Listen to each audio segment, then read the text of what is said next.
Hello guys! Hello! Sagittarius! Welcome dito sa Money General Reading for the month of May 2025. Sagittarius, wow! Congratulations! Nako, 31. First time, zodiac signs na nakakuha ng 31 for door to value. Okay. Sorry. Okay, so, Sagittarius, tingnan natin yung second deck mo. Travel! Congratulations sa'yo.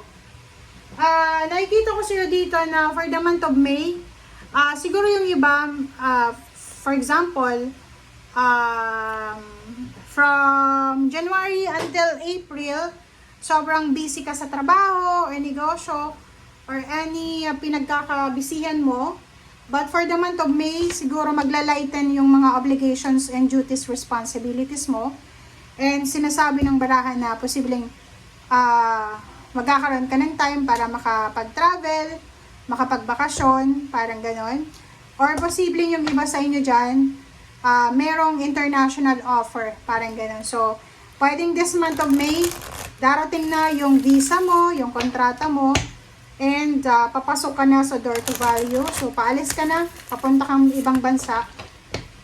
Or pwedeng yung iba, parating na yung pera na hinihintay mo. Okay.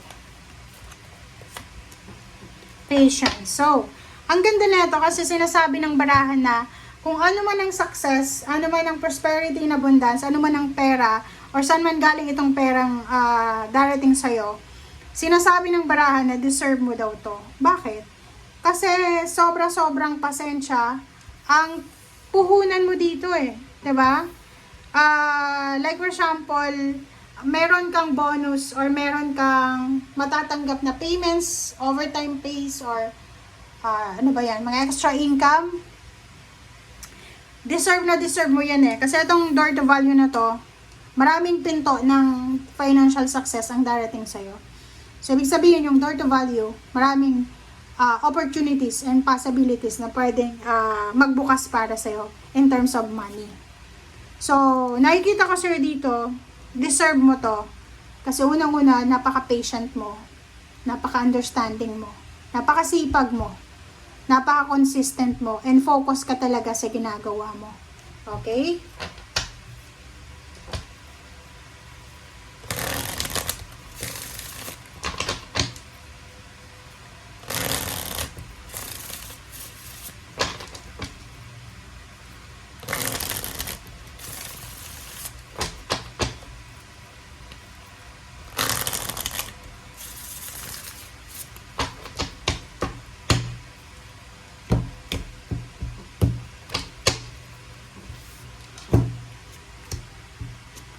Okay. First two cards natin is Emperor and Six of Swords. Yun. So, sa nakikita natin dito, pareho lang dito sa travel and door to value. Ibig sabihin, is a double confirmation yung pagta-travel. So, ngayong buwan ng Mayo, ikaw ay posibleng magta-travel kasama ang pamilya mo. It's either relocation, change of job, change of career, change of place, place of work, or any changes ito na pwedeng magdala sa'yo ng stability and balance. Okay? So, pwedeng migration to other country, or pwedeng from other country, pabalik ka ng Pilipinas para for good na, or para doon pag-aralin sa Pilipinas yung mga anak mo, or kung ano pa man. Nakikita ko sa'yo dito na hindi ka papayag, Five of Wheels, hindi ka papayag na kumbaga, mawala yung financial success na dating meron ka. Yung Five of Wheels is all about emotional pain, all about money, financial scarcity, poverty, or physical health problems. So, nakikita ko sa'yo dito, wala kang palalampasin na oras. Hindi mo sasayangin yung oras. And sinasabi ng baraha dito, gagawin at gagawin mo lahat. Lahat. Okay? Magsasacrifice ka para maproteksyonan mo yung pera mo, para maproteksyonan mo yung trabaho mo, or para maproteksyonan mo yung income sa bawat buwan. Diba? So, it's confirmed guys, na possible na magta-travel ka, lilipat ka ng career or trabaho ng business or ng country. Okay? Okay. So, nakikita ko sa'yo dito, may iba din dito na Sagittarius na ang daming choices and options, maraming pinagpipilian or pwedeng pagpilian kung saan pwedeng lumipat, kung saan pwede kumita ng malaki, pero may iba na hindi sila sigurado. Pwedeng masaya na sila sa kasalukuyan nilang trabaho or business, and isa yun sa rason kung bakit nagpo-procrastinate sila. Wow! Nakikita ko sa'yo dito, swerte ka sa pagkakaroon ng partner, ng asawa, ng girlfriend, na medyo kuripot. Okay? Kung ikaw ay Sagittarius, tapos yung asawa mo, yung partner mo, live-in partner, or girlfriend, boyfriend, kuripot sila, you're lucky.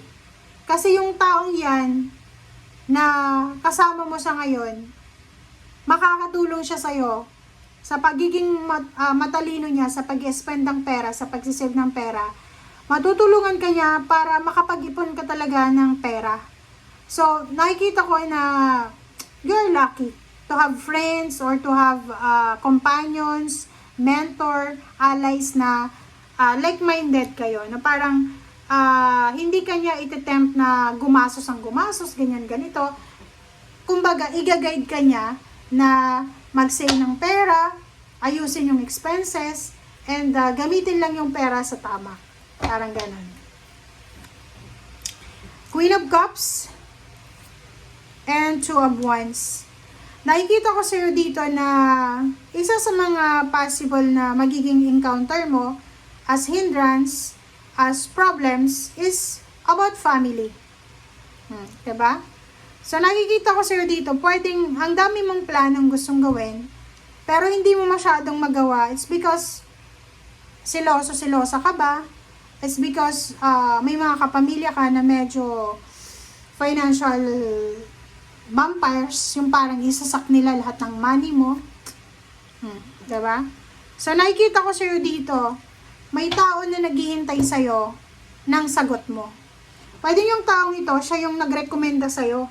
Pwedeng narekomenda ka sa isang company, sa isang employer, sa isang CEO na eto si Sagittarius, magaling to. Pero naghihintay siya ng sagot mo. Hindi ka makasagot-sagot kung ano yung sagot mo kasi iniisip mo kung ano yung mararamdaman ng pamilya mo. And maraming sagabal. Nakikita ko ang daming mainggit sa'yo. Like, pag sabi mo sa pamilya mo mag-a-abroad ako, ang daming may ayaw. Comment down below if you resonated. Okay? Thank you guys. Bye!